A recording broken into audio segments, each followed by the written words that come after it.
Et salut la compagnie, aujourd'hui on se retrouve pour tester un couteau qui m'a été envoyé, le couteau Syma 1, sosie du Easy 3.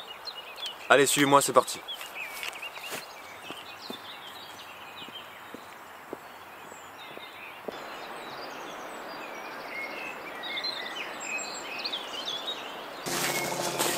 Ce couteau est le sosie du Easy. Les Easy sont développés pour l'armée, c'est des couteaux réputés pour être incassables.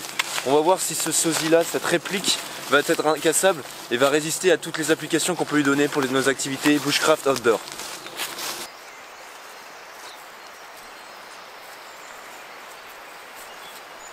Ok, donc quelques caractéristiques rapides de ce couteau, sachant que si vous êtes intéressé, vous en aurez plus ample dans le lien que je mettrai en description. En gros, c'est un couteau full tang, c'est-à-dire qu'une soie complète qui traverse tout le manche. Plaquette en micarta, c'est de la fibre de lin. On a une émouture convexe, on a une totale de lame d'environ 18 cm et un acier inoxydable. Ok, on va faire déjà un petit test de coupe avant utilisation.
Bon, on est passé à travers cette grosse bûche là.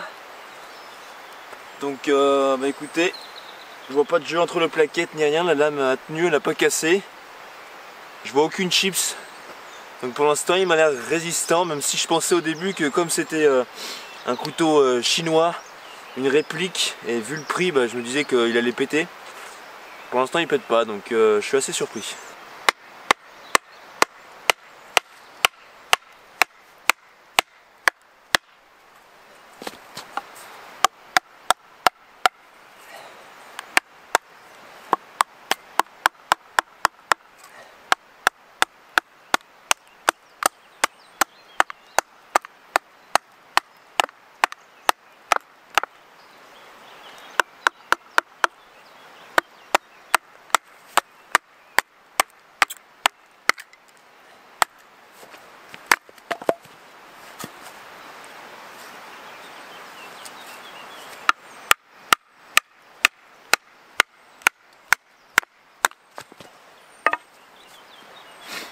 Voilà, je suis passé à travers un nœud. On voit que le couteau n'a pas bronché et ça s'est fendu assez rapidement.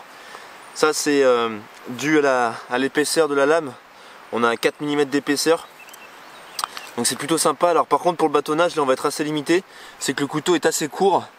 Alors du coup, si vous avez des gros diamètres, vous ne pourrez pas réussir à bâtonner. Vous allez le faire mais difficilement.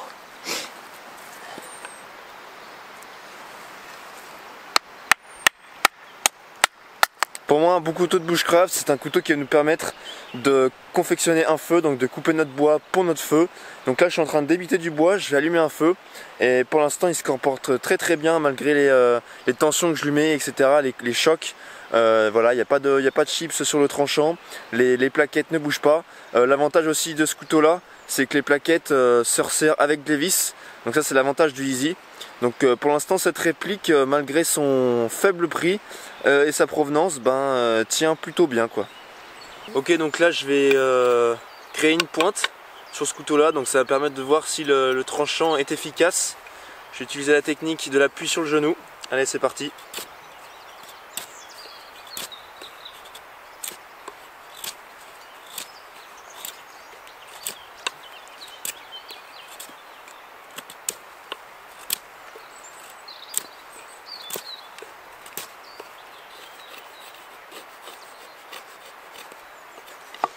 Voilà, pointe créée.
Ok, donc j'ai bien éprouvé le couteau, je l'ai bien testé. Je vais vous donner mes conclusions. Alors mes conclusions, c'est en gros ce couteau reste un couteau très polyvalent qui peut être très intéressant pour des personnes débutant dans le bushcraft et qui recherchent des couteaux peu chers. Moi j'étais réellement étonné, je m'attendais à ce qu'il casse puisque voilà, étant une réplique et un produit chinois, donc on connaît la qualité très moyenne des produits chinois. Alors certes les finitions sont pas excellentes, mais pour le prix on va pas s'en plaindre. En tout cas là vous avez un couteau qui est robuste. Moi j'ai bien contraint, j'ai mis plein de contraintes, il a résisté, il coupe encore très bien. Voilà donc un bon couteau polyvalent et qui peut convenir à des bushcrafters débutants. Alors je serais plutôt pour une éthique à privilégier les produits locaux, le matériel local je veux dire, le matériel que vous retrouvez par exemple en France ou un couteau que vous achetez chez un artisan local. Voilà, bon bah écoutez, là c'est un couteau qui m'a été envoyé, j'ai dit pourquoi pas on va le tester en pensant que ça allait être un couteau qui allait mal finir. Finalement j'ai été surpris. Voilà, en tout cas j'espère que cette vidéo vous aura plu et moi je vous dis à la prochaine pour d'autres vidéos et d'autres aventures. Allez, salut la compagnie.